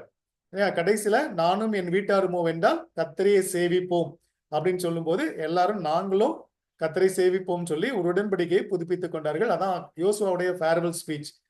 யோசுவா ஒரு நல்ல தலைவனாக அவர்களை வழி நடத்தினார். யோசுவா இருக்கிற வரைக்கும் எந்த பிரச்சனையும் இல்லை. யோசுவா செத்து போனதுக்கு அப்புறம் நியாயாதிபதிகளின் காலம் ஆரம்பிக்கிறது. இஸ்ரவேலர்கள் எங்க இருக்காங்கன்னா அவங்க கானான் தேசத்துல இருக்காங்க. மோசே அந்த உபாகம புஸ்தகத்துல கடைசியில என்ன சொல்லியிருந்தாருன்னா இவங்களுக்கு ஒரு நல்ல ஒரு அட்வைஸ் கொடுத்து அனுப்பியிருந்தார். நீங்க சுதந்திரிக்க போற தேசம் ரொம்ப நல்ல தேசம். ஆனா அந்த தேசத்துல நீங்க இருக்கும்போது என்னுடைய கற்பனைகளுக்கு நீங்க கீழ்ப்படிஞ்சீங்கன்னா நீங்க பெர்மனன்ட் அங்க இருக்கலாம். என்னுடைய கற்பனைகளுக்கு நீங்க கீழ்ப்படியாம போனா இந்த புக்ல இருக்கிற எல்லா வாதைகளையும் நான் உங்க மேல வர பண்ணுவேன். உங்களை பூமி எங்க சிதறடித்து விடுவேன்னு கர்த்தர் சொல்லித்தான் அனுப்புனாரு. இந்த தேசத்தை சுதந்திரிப்பது அவங்களுக்கு உண்டு. ஆனா அங்கே தான் பெர்மனண்டா இருப்பாங்களா இல்லையாங்கிறது நாட் கேரண்டி. தேசத்தை கைப்பற்றுவார்கள் என்று கர்த்தர் கேரண்டியா அவங்களை அனுப்பி வச்சாரு. ஆனா அங்க அவங்க பெர்மனண்டா இருக்கணும்னா கர்த்தருக்கு கீழ்ப்படிய வேண்டும் என்ற ஒரு கட்டளை நிபந்தனை இருந்தது. அவங்க செஞ்சாங்களா இல்லையாங்கிறத நம்ம பார்க்கணும். ரைட். இப்ப நம்ம 2வது பகுதி நியாயாதிபதிகளின் காலம். இது எங்க இருக்குன்னா நியாயாதிபதிகளின் புஸ்தகம், ரூத் புஸ்தகம், 1 சாமுவேல் முதல் 10 அதிகாரங்கள். இப்போ நம்ம அப்படியே மெதுவா படிச்சுட்டு போறதுனால உங்களுக்கு இந்த வரலாறு அப்படியே நீங்க பார்த்திருப்பீங்க. ஆதி ஆகமத்துல 2 காலம்.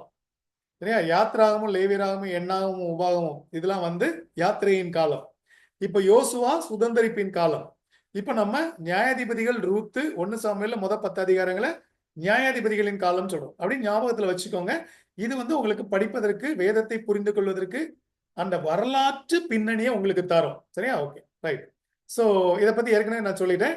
இந்த பகுதியில நான் ஏற்கனவே சொன்னேன், இவங்க கானானியர்களை இவங்க வெளியேற்றாததனுடைய விளைவு என்னவாக இருக்கும் என்று கேட்டால் இவங்களுக்கு ஒரு பெரிய பிரச்சனை நடந்துச்சு. இவங்க கானானியர்களை முற்றிலுமாக வெளியே அனுப்பவில்லை, அவங்க கூட கலந்து விட்டார்கள். அதனுடைய ஒரு கலந்து விட்டார்கள்னா அவங்கள கூடவே வச்சுக்கிட்டு அவங்க செய்யறதெல்லாம் இவங்க கற்றுக்கொண்டார்கள். பெரிய தப்பு நடந்துச்சு. என்ன தப்பு பண்ணாங்க? கர்த்தர் செய்யக்கூடாது என்று சொன்ன அந்நிய தேவர்களை வணங்குவதையும் அந்நிய தேவர்களுக்கான சில கலாச்சார பழக்க வழக்க பாவங்களையும் இவர்கள் மேற்கொண்டார்கள். அப்போ கர்த்தர் என்ன பண்ணாருன்னா இங்க ஒரு கீழ்ப்படியாமை சக்கரம் அப்படின்னு ஒண்ணு எழுதியிருக்கிறார். இது பைபிள் முழுசும் வரக்கூடிய ஒரு தீம். நீங்க லிட்டரேச்சர்லாம் பாத்தீங்கன்னா மோட்டிவ் அப்படின்னு சொல்லுவாங்க. அதாவது மீண்டும் மீண்டும் நடைபெறும் ஒரு சம்பவம். சரியா? ஓகே. சோ கீழ்ப்படியாமை சக்கரம் என்னன்னு கேட்டீங்கன்னா இவங்க பாவம் செய்வாங்க. பாவம்னா என்ன? கர்த்தருடைய கட்டளைக்கு கீழ்ப்படியாம இருப்பதுதான் பாவம். பாவம் செஞ்சா கண்டிப்பா தண்டனை உண்டு. சோ பாவம் செஞ்ச உடனே கர்த்தர் அவங்களுக்கு ஒரு தண்டனை கொடுப்பாரு. என்ன தண்டனை கொடுப்பாருன்னா இந்த 4 பக்கத்துல இவங்க தேசத்தை சுத்தி இருக்கிறவங்க இவங்களை மேற்கொண்டு ஆக்சுவலா முழு இஸ்ரவேலுக்கும் இல்ல, ஒரு பகுதியை இந்த சைட்ல இருந்து கொஞ்சம் அட்டாக் பண்ணி இவங்களை கேப்சர் பண்ணி இவங்களை கொஞ்சம் அடிமைத்தனம் பண்ணி இவங்களை கஷ்டப்படுத்துவாங்க. கஷ்டப்படுத்த ஆரம்பிச்ச உடனே இவங்க விடுதலைக்காக வேண்டுவாங்க. இவங்க வேண்டின உடனே கர்த்தர் அவங்க ஜெபத்தை கேட்பார். அவங்கள மன்னித்து ஒரு நியாயாதிபதியை எழுப்புவார். நியாயாதிபதி என்பவர் ஒரு தலைவர். அவர் அந்த சிச்சுவேஷன்ல இருந்து அவங்களை காப்பாத்துவார். அதான் விடுதலை. பாவம் செய்வாங்க, கர்த்தர் ஒரு தண்டனையை கொடுப்பாரு. தண்டனை எப்பவுமே பைபிள்ல எதுக்குன்னா மனம் திரும்புவதற்கு. தண்டனையில 2 வகை இருக்கு, ஞாபகம் வச்சுக்கணும். ஒண்ணு, நம்மை மனம் திரும்புவதற்காக கர்த்தர் கொடுக்கும் தண்டனை. நம்ம பிள்ளைங்களை கண்டிக்கிற மாதிரி கர்த்தர் நம்மை கண்டிக்கிறார். எதுக்கு? திருந்தணும். அப்ப நம்ம திருந்தி மனம் திரும்பினா உடனே கர்த்தர் நமக்கு மனம் இறங்கி நம்மை மீட்டுக் கொள்வார், விடுதலை கொடுப்பார். விடுதலை கொடுத்தா அப்படியே இருப்பாங்களான்னு கேட்டீங்கன்னா இல்ல. கொஞ்ச நேரம் கழிச்சு திரும்ப பாவத்துக்குள்ள போவாங்க. திரும்ப ஒரு தண்டனை வரும். திரும்ப ஆண்டவர்கிட்ட வேண்டுவாங்க. ஒரு நியாயாதிபதியை கர்த்தர் கொடுப்பாரு. கொஞ்ச நாள் நல்லா இருப்பாங்க, திரும்ப பாவம் செய்வாங்க. நியாயாதிபதிகளின் காலம் முழுவதுமே இந்த சக்கரம் சுற்றி கொண்டே இருந்தது. கீழ்ப்படியாமையின் சக்கரம். பாவம், தண்டனை, விடுதலை, பாவம், தண்டனை, விடுதலை, இப்படி போயிட்டே இருந்துச்சு. சரியா? ஓகே. அந்த கீழ்ப்படியாமையின் சக்கரம் இருந்துச்சு. அதுக்கு அடிப்படை என்னன்னு கேட்டீங்கன்னா நியாயாதிபதிகள். ஒவ்வொரு முறையும் நியாயாதிபதிகள் அவர்களை காப்பாற்றுவார்கள். நமக்கு வந்து நியாயாதிபதிகள் புஸ்தகத்துல 12 நியாயாதிபதிகளுடைய பெயர்களோடு நம்ம படிக்க முடியும். அது இப்படி பிரிப்பாங்க: 6 பெரிய நியாயாதிபதிகள், 6 சிறிய நியாயாதிபதிகள். பெரிய நியாயாதிபதிகள், சின்ன நியாயாதிபதிகள்னா என்ன அர்த்தம் அப்படின்னு நீங்க கேட்டீங்கன்னா, 6 பேரை பத்தி கொஞ்சம் பெரிய சம்பவங்கள் கதையாக சொல்லப்பட்டிருக்கும். 6 பேரை பத்தி சுருக்கமா 2 வசனம், 4 வசனம், 5 வசனத்துல சொல்லிட்டு போயிருப்பாங்க. ஸோ சுருக்கமா சொல்லியிருந்தா சின்ன நியாயாதிபதி, நிறைய மேட்டர் இருந்துச்சுன்னா பெரிய நியாயாதிபதி. பாருங்கன்னா கிதியோன், இந்த சிம்சோன், இவங்கெல்லாம் பாத்தீங்கன்னா இவங்கெல்லாம் பெரிய நியாயாதிபதிகள். ஏன்னா அவங்கள பத்தி நிறைய இருக்கும். சரியா? இந்த யெகூ, இந்த சிலரை பத்தி பாத்தீங்கன்னா அவங்கள பத்தி 2 வசனத்துல முடிச்சிருப்பாங்க. அப்போ அவங்க எல்லாம் சின்ன நியாயாதிபதிகள். சரியா? ஓகே. பேசிக்கா நியாயாதிபதிகள் காலத்துல என்ன பிரச்சனைனா, யோசுவாவுக்கு பின்னால முழு இஸ்ரவேலுக்குமான ஒரு தலைவர் இல்லை. கர்த்தர் ஒரு தலைவரை கொடுக்கவில்லை. அவங்க என்ன பண்ணிருக்கணும்னா, கர்த்தரை உத்தமமாக பின்பற்றி இருக்க வேண்டும். ஆனா அவங்க என்ன பண்ணாங்கன்னா, ஒரு மனித தலைமையை தான் எதிர்பார்த்தாங்க. ஒரு தலைமை இல்லாததுனால அவன் மனம் போனபடி நடந்தான், அவர்கள் தங்கள் மனம் போனபடி நடந்தார்கள் அப்படின்னு அந்த புஸ்தகம் அடிக்கடி சொல்லும். சோ நியாயாதிபதிகளுடைய புஸ்தகத்தினுடைய பிரச்சனை என்றால் தலைமைத்துவம் இல்லை, தலைவர் இல்லை. அதனால என்ன நடந்துச்சு அப்படின்னா, அந்த கீழ்ப்படியாமையின் சக்கரம் நடந்துச்சு. அப்பப்ப தேவன் அவங்க வேண்டிக் போகும்போது அவங்களுக்கு ஒரு நியாயாதிபதியை கொடுத்தாரு. ஆனா அது பெர்மனண்டா நடக்கல. அவங்க இப்படியே ஒரு சைக்கிள்ல சுத்திட்டு இருந்தாங்க. இந்த சைக்கிள் வந்து ரொம்ப நாள் நடந்துட்டு இருந்துச்சு. இந்த காலகட்டத்துல தான் இந்த ரூத்துடைய கதை நடந்துச்சு. அந்த ரூத்துடைய மாமனார், சரியா, அவர் மாமியார் இவங்கெல்லாம் வந்து மோவாபுக்கு போனாங்க. அங்கதான் ரூத்தையும் ஓர்பாலையும் தங்களுடைய பிள்ளைங்களுக்கு கல்யாணம் பண்ணாங்க. அப்புறம் எல்லாம் செத்து போனதுக்கு அப்புறம் நகோமியும் ரூத்தும் வந்தாங்க. இதெல்லாம் நம்ம வந்து படிக்கிறோம். சரியா? Right, okay. இப்போ நம்ம வந்து அடுத்த வாரத்துல நம்ம என்ன படிக்க போறோம்னு கேட்டீங்கன்னா, ராஜாக்களின் காலம் படிக்க போறோம். சரியா? ஓகே. ராஜாக்களை கேட்டது நியாயமா இல்லையா அதெல்லாம் நம்ம பார்ப்போம். கடைசி நியாயாதிபதி யாருன்னு கேட்டீங்கன்னா, அவர் வந்து சாமுவேல். அவர் வந்து நியாயாதிபதிகள் புஸ்தகத்துல இல்ல, 1 சாமுவேல் புஸ்தகத்துல இருக்கிறாரு. அவர் ஒரு நியாயாதிபதி, அவர் ஒரு தீர்க்கதரிசி, அவர் ஒரு ஆசாரியன். எல்லா போஸ்டும் அவர் வச்சிருந்தார். சரியா? ஓகே. அவர் வந்து ரொம்ப நேர்மையாக சில காரியங்களை செய்தார். நமக்கு சாமுவேல் கதை நல்லாவே தெரியும். சரியா? ஏலியும் சாமுவேலையும் பத்தி நல்லாவே படிச்சிருப்போம். ரைட். இந்த சாமுவேலுடைய காலத்துலதான் ராஜாக்களை கேட்டார்கள். ராஜாக்களின் காலம் ஆரம்பமானது. இந்த வரலாறையும் நம்ம பார்ப்போம். அது அடுத்த வாரத்துல பார்ப்போம். நீங்க என்ன பண்ணிட்டு வரணும்னா, 5வது 6வது பாடங்களை நீங்கள் கற்றுக்கொண்டு வர வேண்டும். படிக்கிறதுல ஏதாவது உங்களுக்கு பிரச்சனைகள், உங்களுக்கு பக்கம் மூவ் ஆகல, ஏதாவது உங்களுக்கு பிரச்சனைகள், டெக்னிக்கல் ப்ராப்ளம்னா உடனே @silas அப்படின்னு ஒரு மெசேஜை குரூப்ல போட்டுருங்க. பாடம் சம்பந்தமான வேறு ஏதாவது கேள்விகள் இருந்துச்சுன்னா நீங்க போட்ட உடனே என் பேர் வரும், மைக்கேல் ஜெயபாலன். என்னுடைய பேரை நீங்க கிளிக் பண்ணி நீங்க கேள்வி போட்டீங்கன்னா நான் உங்களுக்கு பதில் சொல்லிடுவேன். நீங்க எனக்கு பர்சனலாகவும் எப்போ வேணாலும் வாட்ஸ்அப்ல நீங்க வந்து கேள்விகளை கேட்கலாம். நான் வந்து உங்களுக்கு பாட சம்பந்தமான கேள்விகளை எல்லாம் நான் ஹெல்ப் பண்றதுக்கு நான் எப்பவும் அவைலபிளா இருப்பேன். சரி, இந்த 4வது பாடத்தினுடைய கலந்துரையாடல் காலம் என்னன்னு கேட்டா, நியாயாதிபதிகளின் புஸ்தகம் என்ன கற்பிக்கிறது, இதை சுருக்கமா நீங்க சொல்லுங்க அப்படின்னு கேட்டிருக்கு. சரியா? ஓகே. உங்களுடைய கையில இருக்கு. நீங்க என்ன என்ன கற்றுக்கொண்டீங்கிறத நீங்க எழுத போறீங்க. சரியான பதில் தவறான பதில்லாம் இல்லை. நீங்க கற்றுக்கொண்டது நீங்க சுருக்கமா அங்க ஒரு ரிப்போர்ட் கொடுக்க போறீங்க. இந்த எதுக்காக உங்களை எழுத சொல்றோம் அப்படின்னு கேட்டா, நீங்க படிச்சுட்டு அப்படியே போகக்கூடாது, படிச்சதை நீங்க அப்படியே ரிவைஸ் பண்ணி பார்க்கணுங்கிறதுக்காக தான் இந்த எக்ஸசைஸ் கொடுக்குறோம். கண்டிப்பா எல்லாரும் எழுதுங்கள். சரியா? ஓகே. நீங்க எழுதுறத நான் வாசிப்பேன். இது வந்து உங்களுடைய சர்டிபிகேட் கொடுக்கறதுக்கு இது ஒரு முக்கியமான விஷயம். சரியா? ஆக்சுவலா இது உங்களுடைய படிப்பதை ஊக்குவிப்பதற்காகத்தான் இந்த இதெல்லாம் செய்யறோம். அதனால நீங்க தொடர்ந்து படிங்க. அடுத்த அமர்வுல நம்ம வந்து பாடம் 5ல பிளவுபடாத ராஜ்யம், யுனைடெட் கிங்டம்னு படிப்போம். சரியா? அந்த பிரிவுபட்ட ராஜ்யம், பிளவுபடாத ராஜ்யம் என்னங்கிறதெல்லாம் அடுத்த வருடம் பார்க்கலாம். சரியா? ராஜ்யங்களின் காலம் ஒரு 400 வருஷம், நியாயாதிபதிகளின் காலம் ஒரு 400 வருஷம். சரியா? இப்படி எல்லாமே 400 வருஷம் வரும். சைலண்ட் பீரியட் ஒரு 400 வருஷம். சரியா? ஸோ இப்படி 400 வருடங்கள் நிறைய வரும். நான் அதை பின்னாடி இருக்க உங்களுக்கு வந்து ரிவைண்ட் பண்ணி எப்படி அந்த வருடங்கள் வந்துச்சுன்னு சொல்றேன். இப்போதைக்கு நீங்க பாத்தீங்கன்னா ராஜ்யங்களின் காலம் அடுத்த தடவை நம்ம ஒரு 400 வருட கதையை படிக்க போறோம்.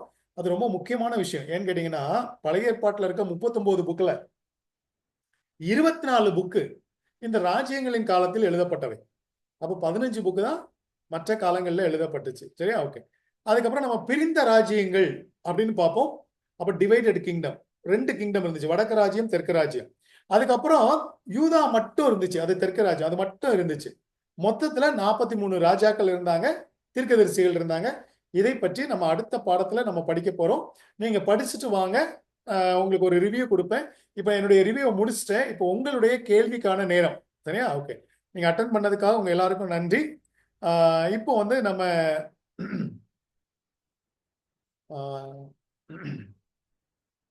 ரைட். இப்போ நம்ம வந்து நீங்க எந்த கேள்விகளை வேண்டுமானால் நீங்க கேட்கலாம். நீங்க கேட்கிற கேள்விகளுக்கு பதில் சொல்வதற்கு நான் ஆயத்தமாக இருக்கிறேன். உங்களுக்கு கேள்விகள் இருக்குமானால் கேள்விகளை கேட்கலாம். நான் பேசுனதுல இருந்து கேட்கலாம், நீங்க படிச்சதுல இருந்து கேட்கலாம், இல்ல உங்களுக்கு வேற ஏதாவது ப்ராப்ளம்ஸ் இருந்துச்சு நீங்க என்கிட்ட ரிப்போர்ட் பண்ணணும்னாலும் நீங்க வந்து சொல்லலாம். சரியா? உங்களுக்காக இந்த நேரம். பிரதர் ஒரு கொஸ்டின். ஆ, நியாயாதிபதிகள் காலம்னு இருக்குது நம்ம படிச்ச அந்த டாபிக்ல. ம். அதுல வந்து பிரைட் 1981 144 போட்டிருக்காங்க. அது எதை குறிக்குது? நான் அதை கரெக்டா பார்க்கலையே சிஸ்டர். நீங்க கேட்ட கேள்வி திரும்ப ஒருக்கா கேளுங்க, நான் அதை பார்த்துடுறேன். நியாயாதிபதிகள் காலம் விவரங்கள்னு ஒரு டாபிக் இருக்குது. சரி. அதுல வந்து யோசுவா இறந்ததுக்கு அப்புறம் தான் நியாயாதிபதிகள் காலம் தொடங்குது. ரூத் அந்த இதெல்லாம் வருது. ம். கீழே ஆ, டாட் வச்சு 144 பிராக்கெட் அப்படின்னு க்ளோஸ் பிராக்கெட் கொடுத்திருந்தாங்க. அப்படியா? அதை நான் என்னன்னு ஆமா. பார்த்துட்டு நான் உங்களுக்கு ஒரு ரிப்ளை போடுறேன் சிஸ்டர். எனக்கு கையில மெட்டீரியல் இல்லை, அதனால நான் பார்க்க முடியல. நான் உங்களுக்கு பார்த்துட்டு அது என்னன்னு சொல்றேன். ஸோ அந்த அந்த அது காலத்துல 144 ஒன்று இருக்குது, நான் அது என்னன்னு பார்த்து சொல்றேன். சரி சிஸ்டர். ஓகே. தேங்க்யூ. வேற ஏதாவது கேள்விகள்?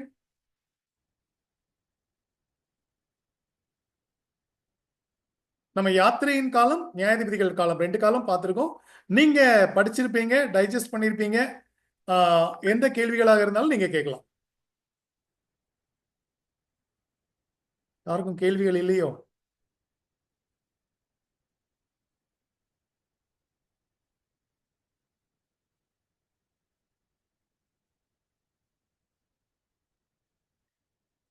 ஓகே, கேள்விகள் இல்லை அப்படின்னா நம்ம ஜோம் பண்ணி முடிச்சிடலாம். அடுத்த வாரம் வியாழக்கிழமை நம்ம சந்திப்போம். இதே மாதிரி லிங்க் வந்து நான் உங்களுக்கு ஷேர் பண்ணுவேன். அந்த லிங்க்ல நீங்க ஜாயின் பண்ணிடலாம். கலந்துரையாடல் களத்துல நீங்க மிஸ் பண்ணாம எழுதிருங்க. சரியா? Okay, right. யாருக்கும் கேள்விகள் இல்லைன்னு நினைக்கிறேன். ஸோ நம்ம ஜோம் பண்ணி முடிக்கலாம். யாராவது வாலண்டியர் இருக்கீங்களா ஜோம் பண்றதுக்கு? நான் போன வாரம் பிரதர் எட்வினை கேட்டிருந்தேன். இந்த வாரம் வேறு யாராவது வாலண்டியரா நீங்க ஜோம் பண்ணீங்கன்னா நல்லா இருக்கும்.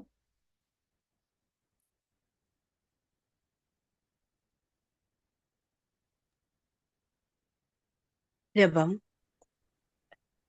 நன்றி தகப்பனே, இந்த அருமையான ஒரு நல்ல கலந்துரையாடலை கொடுத்த கிருபைக்காக உமக்கு கோடான கோடி நன்றி ராஜா. கர்த்தாவே உம்முடைய அப்பா இந்த கிளாஸ்ல எங்களுக்கு எந்தவித நெட்வொர்க் ப்ராப்ளமும் இல்லாமல் தங்குதடையின்றி நாங்கள் அப்பா கலந்து கொள்ள கொடுத்த கிருபைக்காக உமக்கு கோடான கோடி நன்றி ராஜா. கர்த்தாவே உம்முடைய அந்த பைபிள் அப்பா அதை பற்றி நாங்க வரலாற்று ரீதியாக கற்றுக்கொள்ள தேவன் கொடுத்த இந்த நல்ல ஒரு தொடருக்காக உமக்கு கோடான கோடி ஸ்தோத்திரங்களையும் நன்றிகளையும் எடுக்கிறோம். தேவன் தாமே அப்பா இவங்க செய்கிற ஒவ்வொரு ஊழியத்தோடு நீங்க இருங்க. இன்னும் கர்த்தாவே இதன் மூலமாக பல பேர் கர்த்தாவே இன்னும் வேதாகமத்தை விரிவாக கற்றுக்கொள்ள கர்த்தர் நீங்க இவங்களை எடுத்து பயன்படுத்தும்படியாக ஜெபிக்கிறோம். இதில் கலந்து கொண்ட எங்கள் ஒவ்வொருவருக்கும் கர்த்தர் நீங்க எங்களுக்கு இதை கொடுத்த ஒரு நல்ல தருணத்திற்காக உமக்கு நன்றி. இந்த இரவு வேளையே கர்த்தர் அப்பா நீங்க எங்களுக்கு ஆசீர்வாதமா மாற்றி கொடுங்க. அதிகாலையில எழுந்து கர்த்தாவே உம்மை தேட, உம்மை துதிக்க, உம்மை ஆராதிக்க